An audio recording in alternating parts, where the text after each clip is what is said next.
नमस्कार। मैं हूं प्रभु चावला। जैसे ही चुनाव आते हैं तो ऊपर से पानी की वर्षा होने की बजाय नोटों की वर्षा होनी शुरू हो जाती है। कहीं पर टीवी मुफ्त में बांटे जाते हैं, कहीं साड़ियां मुफ्त में बांटी जाती हैं, कहीं पर स्कूटर दिए जाते हैं। हर पॉलिटिकल पार्टी कुछ ना कुछ बांटने का काम शुरू कर देती है, जो पिछले 5 सालों में कभी नहीं करती। अब क्या हुआ? बिहार में चुनाव शुरू होने वाले हैं। कुछ ही दिनों में उनकी तिथियां भी घोषित की जाएंगी। प्रधानमंत्री नरेंद्र मोदी ने और वहाँ के मुख्यमंत्री ने सोचा कि बिहार की महिलाओं जो वहाँ पर काम करती हैं या नहीं करती हैं, उनके लिए कुछ रोजगारी का माध्यम निकाला जाए। आंकड़े किसी के पास नहीं है कि किसको पैसे देने हैं। वहाँ की बिहार की औरतें जो हैं वो किस तरह से काम करेंगी, क्या काम करेंगी, इसका कोई भी संकलन नहीं किया गया। परंतु हमारी बहनों को पैसा देना है जिससे वो अपना व्यवसाय शुरू कर सकें। इस सोच के लिए उन्होंने आकर बहुत बड़ी घोषणा करी। क्या घोषणा की, किस लिए की, इसी पर हम करेंगे आज की प्रभुवाणी। मजेदार नज़ारा था। मोदी जी एक बैठक कर रहे थे ऑनलाइन, कुछ लोगों के साथ बातचीत कर रहे थे। नीतीश कुमार दूसरे थे, एक बड़ा फंक्शन पटना में हो रहा था। तो बहनों से बात कर रहे थे कि मैं आपका भाई हूँ, नीतीश कुमार भी आपका भाई है। हम दोनों भाई मिल कर के महिलाओं के लिए कुछ ना कुछ काम करने जा रहे हैं। तो हमने क्या किया कि आज हमने फैसला किया है कि बिहार की 75 लाख महिलाएं जो 18 साल से ऊपर की हैं, जो इनकम टैक्स नहीं देती हैं, जो गरीबी रेखा के नीचे हैं, कोई पैरामीटर उन्हें डिसाइड किए। उन पैरामीटर के अंतर्गत हम 10,000 रुपये आज उनके खाते में जमा कर रहे हैं। अगर आज पैसे जमा हो गए उनके खाते में, तो इतनी इसके लिए तैयारी तो पहले से की होगी ना, कि 75 लाख महिलाओं के नाम पहचानना, उनके आधार इकट्ठे करना, उनके बैंक खाते अगर हैं तो उसमें नंबर पता करना, अगर नहीं है उनके तो खाते खुलवाना। किस तरह से प्रक्रिया को किया गया, क्या 75 लाखों के घर में चला गया या नहीं चला गया, ये समय बताएगा। परंतु घोषणा ज़रूर ये है कि हमने आज 10,000 डायरेक्ट ट्रांसफ़र उनके अकाउंट में कर दिया। और मोदी जी जैसे बात करते हैं, बड़े मज़े से बोलते हैं, उनके मुकाबले में कोई डायलॉग कर ही नहीं सकता। वो सबको अपने प्रभावित कर देते हैं। उन्होंने कहा राजीव गांधी के ज़माने में होता था कि जब 1 रुपया भेजा जाता था तो 15 पैसे पहुँचते थे, 85 पैसे रास्ते में गायब हो जाते थे। परंतु मैं बहनों आपको आश्वासन देता हूँ, ये पूरा का पूरा 1 रुपया आपके खाते में चला जाएगा। ऐसा सुनने में आया है, लगभग 1 करोड़ महिलाओं ने इसके लिए एप्लीकेशन दी थी। तो इसकी तैयारी तो कम से कम 5, 6, 8 महीने से चल रही होगी कि कब घोषणा करनी है। सब सरकारी दफ्तर गए लोग गए होंगे, बैंक वालों से, टेक्नोलॉजी वालों से कनेक्शन बनाया होगा। तो इसका मतलब चुनाव को ध्यान में रख करके मोदी जी हमेशा अलग से प्लान करते हैं आगे क्या करना है।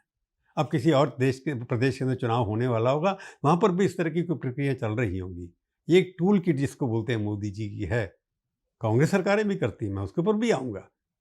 परंतु बिहार के अंदर इस तरह से करना कि 10,000 रुपये हम आपके खाते में जमा कर रहे हैं, तो एक बहन ने कहा उसमें से कि मैं अभी और ज़्यादा मिठाई बनाऊंगी, जलेबी बनाऊंगी। तो मतलब ये हुआ कि 10,000 में बहुत बड़ा बिजनेस तो हो नहीं सकता। उसका हिसाब कौन रखेगा?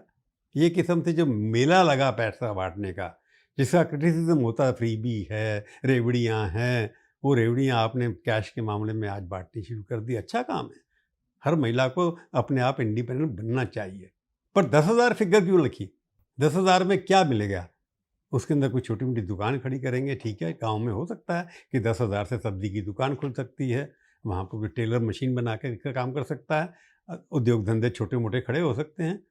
परंतु इसकी कोई योजना बनाएँगे कि 10,000 जैसे ही होंगे, उसका फ़ॉलो-अप कैसे होगा? या केवल ये वोटों से पहले उनको खुश करने के लिए किया गया है? इसकी ज़रूरत तो नहीं थी। महिला तो वैसे भी मोदी की भक्त हैं, नीतीश कुमार की भक्त हैं। पिछला बिहार का चुनाव भी महिलाओं के वोटों के कारण ही जीता था उन्होंने। महिलाओं ने जम करके वोट दिया, हर प्रदेश के अंदर हुआ। ये पहली बार नहीं है कि महिलाओं के लिए कुछ हो रहा है। मध्य प्रदेश में लाडली बहन योजना शुरू की, फिर महाराष्ट्र में इलेक्शन से पहले कुछ और शुरू किया गया, कर्नाटक के अंदर कांग्रेस सरकार ने शुरू किया, वेस्ट बंगाल के अंदर दीदी ने भी अभी कुछ अनाउंस किया है, उनके भतीजे साहब ने बहन महिलाओं के काफ़ी चीज़ें अनाउंस कर दी।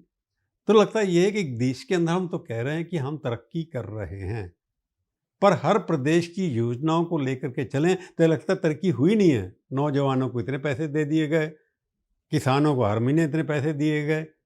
अगर 80 करोड़ लोगों को आप पिछले 10 साल से इतने पैसे बाँट रहे हैं, तो 25% लोग अगर गरीबी रेखा से ऊपर आ गए हैं, तो ये पैसा बाँटने की ज़रूरत क्या है? तो चुनाव से जुड़ा हुआ सीधा मुद्दा है। या तो देश में तरक्की नहीं हुई या हुई है। अगर हुई है, 80 करोड़ लोगों को आपने बाँटना शुरू किया, आप कहते हैं कि पेट्रोल का पैसा इसलिए कम करनी है कि हमने विकास की योजना के ऊपर खर्च करना है और जो 80 करोड़ को फ्री राशन दे रहे हैं, उसके ऊपर भी खर्चा है। तो कितनी चीज़ें फ्री मिलती हैं। जिस जिस बहन को 10,000 रुपये जाएगा, वो किसान की बीवी भी हो सकती है, किसान की बहन भी हो सकती है, तो किसान को अलग से 1,000 रुपये महीना मिल रहा है। तो कैश देने का ये फैसला जो शुरू हुआ है देश के अंदर, जीएसटी के माध्यम से धन पैसा इकट्ठा होता रहा है, उसका फीडबैक क्या है, उसका प्रयोग कैसे होता है? कांग्रेस पार्टी ने शुरू किया था मनरेगा, उसकी वजह से 2009 का इलेक्शन भी जीते थे बड़ी अच्छी तरह। उससे लगता है वहीं से मोदी जी को लगा होगा कि मनरेगा से, जिसके ऊपर 2.5 लाख करोड़ रुपए खर्च होता था, कि आप गाँव के अंदर, छोटे-छोटे जिलों के अंदर कैश दे करके लेबर का काम करवाइए। उसके बाद रिपोर्ट आई, ऑडिट रिपोर्ट, जिसमें निकला कि ना खड्डे खुदे, ना सड़कें बनी, पैसे बँट गए। 80% लोग पैसे लेके चले गए, काम कोई नहीं होगा। अगर मनरेगा अभी भी जो चल रहा है, थोड़ा समय में, उसका कोई वैल्यूएशन किया कि 2.5 लाख करोड़ या 2 लाख करोड़ हर साल खर्च होता है, उससे कितने एसेट्स, कितने काम हुए, कि ये इतने कुएँ खुदे, कितनी सड़कें बनी, क्या पर वहाँ पर एजुकेशन का काम हुआ, कोई रिकॉर्ड किसी के पास नहीं है। कि हर तरीके से खर्चा होता है। एमएलए अपनी तरफ से खर्च करता है, किसी को 6 करोड़ मिलता है साल का उसी गाँव में खर्च करने के लिए। मनरेगा में अलग से पैसा मिलता है, किसान को अलग से पैसा मिलता है, महिलाओं को अलग से पैसा मिलता है। तो ये सब बाँटा जो जा रहा है, उससे देश के अंदर कितनी तरक्की हुई है, इसका कोई हिसाब-किताब किसी के पास है कि नहीं है? चलो मैं बाकी देश की बात नहीं करता, फिर बिहार पे आ जाता हूँ। नीतीश कुमार 25 सालों से लगभग मुख्यमंत्री हैं, 5 बार बन चुके हैं और 9 बार उनकी स्वेरिंग हुई है। उनके अब लगता है कि भारत के अंदर सबसे फास्टेस्ट, सबसे तेज गति से विकास करने वाला प्रदेश उनमें से बिहार अभी भी एक है।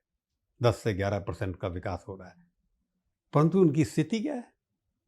अगर आप कर दें, देश का सबसे गरीब प्रदेश अगर है, वो बिहार है आज भी। पर कैपिटा इनकम अगर आप कर देख करके चलें, वहाँ पर पर कैपिटा इनकम 66,000 रुपये है। सिर्फ 66,000, जबकि नेशनल एवरेज 2 लाख रुपए है। यूपी की तो 1,25,000 है।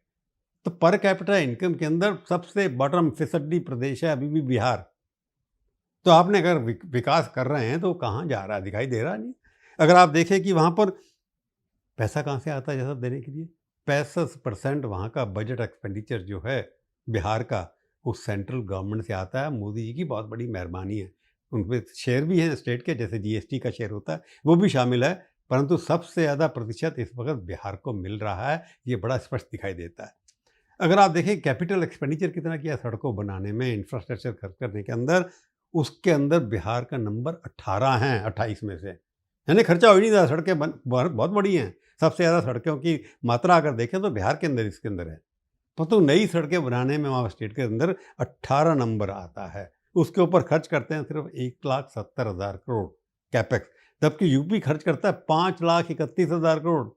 तो बिहार उसमें फिसड्डी है। एयरपोर्ट, योगी जी ने तो कमाल कर दिया, 5 एयरपोर्ट बना दिए। अब मुख्यमंत्री नीतीश कुमार हैं, सेंट्रल में मिनिस्टर रहे, अच्छे दोस्ती है, भाई हैं, केवल 2 एयरपोर्ट हैं, तीसरे का नाम ही नहीं है। और कभी-कभी बंद भी हो जाता है एक एयरपोर्ट। आस-पास ज़मीन मांगने की बातें, मेरी बात हुई थी कई बार, एक बार कि ज़मीन आस-पास देने की बात थी, रेलवे यार्ड के लिए नहीं दी, एयरपोर्ट के लिए कई साल तक ज़मीन नहीं दी। तो एयरपोर्ट के मामले में सबसे पीछे हैं।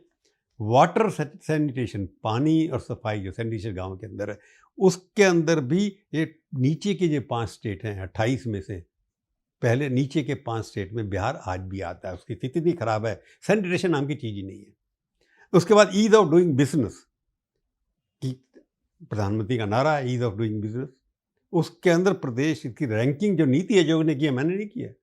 नीति आयोग के अनुसार 20वें नंबर पे है 28 में से। इसके ऊपर हैं सारे छोटे से छोटे प्रदेश। ईज़ ऑफ डूइंग में बिज़नेस भी बहुत से बड़े। तो उसके बाद अगर आप चलते हैं, गरीबी, कितने लोग गरीब हैं बिहार के अंदर? नेशनल एवरेज हमारी 13% है गवर्नमेंट रिकॉर्ड के हिसाब से। सच्चाई क्या है ये किसी को पता नहीं है।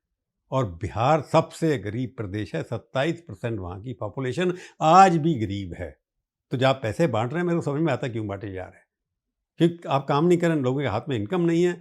अनएम्प्लॉयमेंट के अंदर चलिए, अगर आप बेरोजगारी तड़ें, शहरी युवा बिहार के अंदर, शहरी जो जिनकी उम्र 19 से लेकर के 29 साल तक है, 27% बिहारी युवा बेरोजगार हैं और दूसरे प्रदेशों में जाके नौकरी करते हैं, जबकि नेशनल एवरेज है शहरी युवाओं की 7%। तो सब आंकड़ों में देख करके चलेंगे तो बिहार सबसे पीछे चल रहा है। नीति आयोग की रिपोर्ट कहती है, मैं नहीं कह रहा। और जबकि देखते हैं कि जब 27% वहाँ की पॉपुलेशन पुअर है और जबकि वो 9% भारत की पॉपुलेशन का हिस्सा है, यानी कि 9% होनी चाहिए उसमें बिहार। पॉपुलेशन की 9% भारत की, 27% लोग जो हैं बिहार के गरीबी की रेखा के नीचे रहते हैं। ये नीति आयोग की रिपोर्ट है, मेरी नहीं है। Education, health, poverty, gender bias, इसके अंदर इसका स्कोर 57 है 100 में से। जाके 28 स्टेट्स के अंदर उनको 57 स्कोर मिला है। तो नीति जैसे अगर आप एजुकेशन देखें, सैनिटेशन देखें, हेल्थ देखें, उस सब के अंदर बिहार फिसड्डी दिखाई देता है। नीतीश कुमार जी की ईमानदारी की इमेज होगी, अभी तो उनके ऊपर चार्ज भी लगने शुरू हो गए हैं। तो उसके बाद क्या लगा होगा, मोदी जी को लगा कि ये तो सब उनको पता है, आंकड़े तो उन्हीं के हैं नीति आयोग के। तो मैं सोच रहा था कि ये 10,000 रुपये क्यों दे रहे हैं। मेरे को अब समझ में आया कि बिहार की स्थिति अंदरूनी बाहर से ग्रोथ हो रही है। एग्रीकल्चर में बहुत अच्छा काम हुआ है वहाँ पर, नंबर 30 या नंबर 2 पर एग्रीकल्चर चल रहा है बिहार के अंदर। मखाना वहाँ का सारे देश के अंदर, सारे वर्ल्ड के अंदर मशहूर होता चला जा रहा है। परंतु अंदरूनी जिससे देखा जाए, बिहार अभी भी खोखला है। बिहार को जीतने के लिए जो प्रेस्टीज बनी हुई है, अगर बिहार हार गए तो एनडीए के ऊपर नीतीश कुमार का पॉलिटिकल कैरियर भी खत्म हो सकता है। नीतीश कुमार काफ़ी एंटी इनकम्बेंसी के खिलाफ चल रही है। बीजेपी की स्थिति बहुत बेहतर है। अगर वहाँ पर सरकार नहीं बनी, इसलिए नहीं बनेगी क्योंकि नीतीश कुमार की पार्टी के लोग शायद कम जीतेंगे, ऐसा अंदाज़ा बीजेपी के लोग लगा रहे हैं। इसलिए मोदी जी जो है, उनके नाम से वोट मिलते हैं, उनके काम से वोट मिलते हैं। तो नीतीश कुमार डबल इंजन में तो है। तो नीतीश कुमार जो पीछे का इंजन है, उसके अंदर ईंधन नहीं है, गैस भी नहीं है, इलेक्ट्रिसिटी भी नहीं है, उसको मोदी जी खींच के आगे ले जा रहे हैं। क्योंकि पैसा नहीं देते मोदी जी अगर सपोर्ट नहीं करते, क्योंकि हालांकि मोदी जी की सरकार भी वहाँ के उनके जो एमपी हैं, जनता दल यू के, उसके ऊपर डिपेंड करती है। परंतु मोदी जी चाहेंगे तो सरकार गिर नहीं सकती। वो मैंने जब तक अमित शाह है, कोई भी सरकार बीजेपी की गिर नहीं सकती कहीं भी। तो मेरे को लगता है जो किया गया इसलिए है कि नीतीश कुमार की इमेज को बढ़ाने के लिए जितनी भी स्कीम आज अनाउंस कर रहे हैं, बिहार के जितने देखते हैं अखबारों में, इतने इश्तिहार छप रहे हैं, एडवर्टाइजमेंट रोज़ आ रहे हैं, हम ये कर रहे हैं, हम ये कर रहे हैं, सब योजना कितने हज़ारों करोड़ की अनाउंस की जा रही है। इसके पीछे सिर्फ मोदी जी ही उनको गाइड करते हैं। परंतु इसका मतलब क्या हुआ अंत में? अंत में ये मतलब हुआ, एक तरफ तो आप कहते हैं कि एक देश में एक चुनाव होना चाहिए। अगर इस तरह का लालच आप दुनिया में डाल देंगे लोगों को, तो लोग कहेंगे क्यों होगा भाई चुनाव 1 साल में एक? हर साल चुनाव होना चाहिए, हमें हर साल 10,000 मिलेगा, 1 लाख मिलेगा, 50,000 मिलेगा, हमारे घर में लोग आएँगे, बँटेंगे, लड्डू बँटेंगे, पैसे मिलेंगे, स्कूटर मिलेंगे, काफ़ी चीज़ें मिलेंगी। तो ये जो योजनाएँ हर स्टेट के अंदर चुनाव के दौरान होती हैं, ये केवल सिद्धांत के खिलाफ है कि लोगों को आप सौगात दे रहे हैं, लोगों को आप एक किसी से पैसा दे करके, काम ना दे करके एक बढ़ावा दे रहे हैं कि चुनाव की कोई ज़रूरत, किसी चुनाव की ज़रूरत होनी चाहिए। सरकारें बार-बार बननी चाहिए, चुनाव बार-बार आना चाहिए, जिससे हमारे जेब के अंदर, हमारे परिवार के अंदर पैसा भी आता रहे, बाकी चीज़ें भी आती रहें। तो ये तो पैसे तो बँटेंगे, चुनाव से पहले और भी स्कीम आएँगी जब तक डेट अनाउंस नहीं होती। इलेक्शन कमीशन भी डेट अनाउंस किया। तो ये खैरात की दुकान जो खुली हुई हैं, चुनाव से पहले खुलती हैं, क्या देश के विकास के लिए उचित है या नहीं है? ये तो फैसला आप करेगी, जनता करेगी। आज की प्रभुवाणी में केवल इतना ही। फिर मिलेंगे, फिर किसी और विषय पर बातचीत करेंगे। तब तक के लिए धन्यवाद। फिर वही प्रार्थना, मेरे यूट्यूब चैनल को सब्सक्राइब करिए, शेयर करिए, उसके ऊपर टिप्पणी लिखिए, कमेंट लिखिए। अच्छे, बुरे, खट्टे, मीठे, मैं बुरा नहीं मानूँगा। Thank you. नमस्कार।